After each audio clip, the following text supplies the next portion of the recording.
CJI D Y Chandrachud द्वारा कई harsh remarks हमें आए दिन सुप्रीम कोर्ट में देखने को मिलते हैं। अभी जहां ये harsh remarks West Bengal state government और पुलिस के खिलाफ देखने को मिले हैं और देश में इस रेप केस की वजह से काफी कंट्रोवर्सी क्रिएट हुई है, वहीं आपको बता दें कि इस महीने की शुरुआत में ही सीजेआई हेडेड एक 7 जज बेंच ने ऐसा फैसला सुनाया था जिसने कि उन्हें एक टारगेट बना दिया था और अब उसी फैसले का विरोध करते हुए एक दिन के लिए भारत बंद का भी ऐलान हो चुका है। 21 अगस्त को आखिर किस वजह से भारत बंद है और इस मामले में वेस्ट बंगाल की ओर से सीनियर एडवोकेट्स कपिल सिब्बल और इंदिरा जयसिंह ने सीजेआई डीवाई चंद्रचूड़ से क्या रिक्वेस्ट की है, हम इस वीडियो में आगे देखेंगे। और पहले ये क्लैरिफाई कर देते हैं कि यहाँ पर 7 जज बेंच ऑफ सुप्रीम कोर्ट के सब क्लासिफिकेशन रिजर्वेशन जजमेंट की बात हो रही है, जिसमें स्टेट्स को लोअर क्लासेस में और रिजर्वेशन देने की छूट है। पर जिस वजह से सुप्रीम कोर्ट की बेंच और स्पेशली सीजेआई डीवाई चंद्रचूड़ को बैकलैश मिल रहा है, वो जजमेंट में लिखे इस सजेशन की वजह से है कि स्टेट चाहे तो SC/ST में क्रीमी लेयर का प्रोविजन ऐड कर सकते हैं।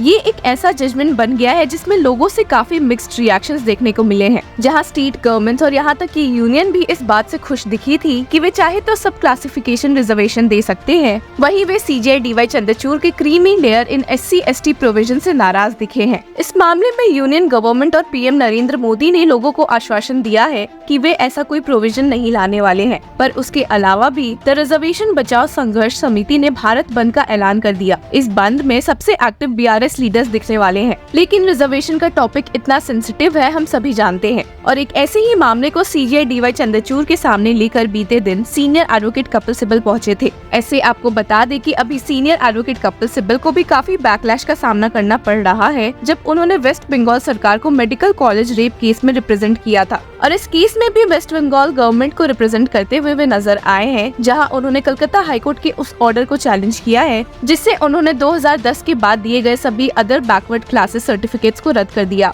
इस ऑर्डर पर एक स्टे की मांग करते हुए सीनियर एडवोकेट कपिल सिब्बल ने सीजेआई डीवाई चंद्रचूड़ से रिक्वेस्ट की कि वे इस मामले को जल्दी टेकअप करें, क्योंकि इस फैसले की वजह से कई लोगों की जॉब्स और एडमिशंस अटक गए हैं। कलकत्ता हाईकोर्ट के इस फैसले ने करीबन 5 लाख OBC सर्टिफिकेट्स को नलीफाई किया है, जो आने वाले दिनों में वेस्ट बंगाल में एक तहलका मचा सकते हैं। इस मामले में सीजेआई डीवाई चंद्रचूड़ ने कहा कि वे इसे अगस्त 27 को लिस्ट करेंगे, जिसपे सीनियर एडवोकेट इंदिरा जयसिंह ने उनसे रिक्वेस्ट की कि इसे सबसे टॉप पर रखा जाए, क्योंकि इस मामले की हियरिंग काफी लंबी चल सकती है। आपको बता दें कि कलकत्ता हाईकोर्ट ने ये रिजर्वेशन इसलिए भी कैंसिल किया था क्योंकि उन्होंने पाया कि वेस्ट बंगाल सरकार ममता बनर्जी ने ये रिजर्वेशन रिलीजन के नाम पर दी है और मुसलमानों को ये फायदा देते हुए अपने वोट बैंक को सिक्योर किया था। इसी बात को फटकारते हुए सीनियर एडवोकेट इंदिरा जयसिंह ने कहा था कि हाईकोर्ट का फैसला एक कंप्लीट जुडिशियल ओवररीच है। उन्होंने स्टेट किया था कि Why is all this happening? Because these are Muslims and they say it is about religion. Complete falsehood. It is being said that I made reservations because there are Muslims. We have report after report to show that all communities have been considered. Mandal Commission criteria have been followed. State wants to run the state, but if court wants to run it, then let them. How should we?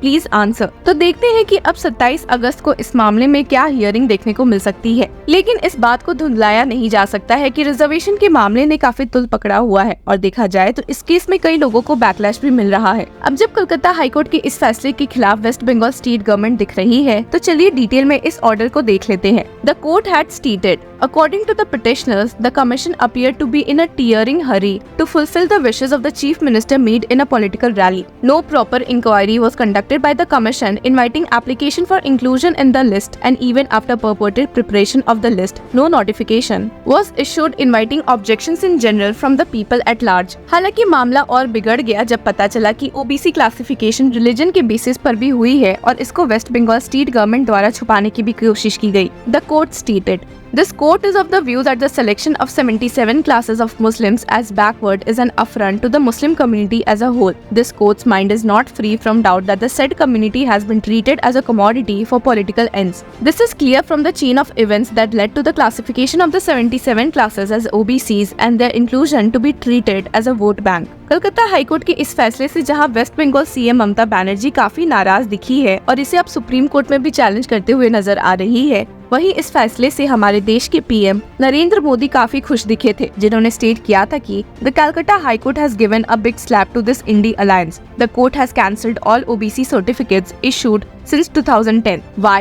because the West Bengal government issued unwarranted OBC certificates to Muslims just because of the vote bank. Calcutta high court की bench जिसमें की justices तपाब्रता चक्रवर्ती और राजशेखर मंता मौजूद थे, काफी गुस्सा भी हो गए थे जब उन्होंने पाया कि इन रिजर्वेशन के पीछे ना ही कोई प्रॉपर डेटा था और ना ही कोई भी सर्वे, and stated the authorities have violated the constitutional provisions and had practiced protective discrimination in deviation to the constitutional norms. No data was disclosed on the basis of which it was ascertained that the concerned community is not adequately represented in the services under the government of West Bengal. The said reports were never published and as such none could avail the opportunity to file any objection to the same. और वहीं पिछले hearing में high court के order के खिलाफ senior advocate Mukul Rohatgi ने कहा भी था कि ये एक एग्रीगियस केस है और कोई सर्वे नहीं किया गया है। सीनियर एडवोकेट रोहतगी ने हाई कोर्ट के जजमेंट का हवाला देते हुए कहा कि ये पूरा फैसला एक एब्सोल्यूट फ्रॉड है कॉन्स्टिट्यूशन के खिलाफ। लेकिन सीजे डीवाई चंद्रचूड़ ने यहाँ कहा था कि the identification was done without West Bengal state backward class commission reference, that is the argument to strike down the act as radical impact, no reservation for West Bengal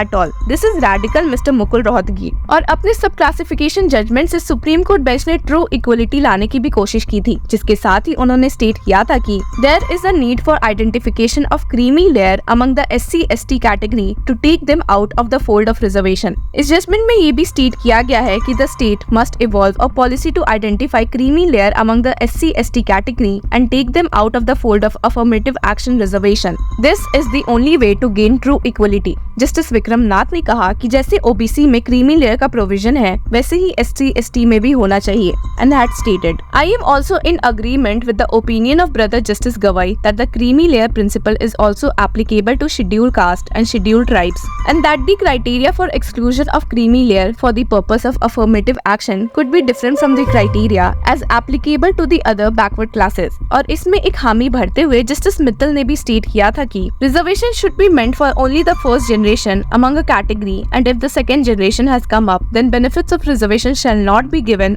and states should see if after reservation the second generation has come shoulder to shoulder with the general category. Kolkata high court की OBC reservation cancel करने की सुनवाई के दौरान पिछले hearing में supreme court bench of CJ DY Chandrachud, justice JB Pardiwala और मनोज मिश्रा ने स्टेट किया था कि उन्हें वे सारे डेटा चाहिए जिसके बेसिस पर वेस्ट बंगाल स्टेट गवर्नमेंट ने ये रिजर्वेशन प्रोवाइड की थी। तो देखते हैं कि जब ये डेटा सुप्रीम कोर्ट बेंच को मिल जाएंगे तो उन्हें क्या पता चलता है और क्या इस मामले में supreme court West Bengal state government की साइड लेती है वापस से या उन्हें फटकार पड़ने वाली है, जो कि वक्त जल्दी ही बता देगा। Till then keep following law Chakra for more such legal updates.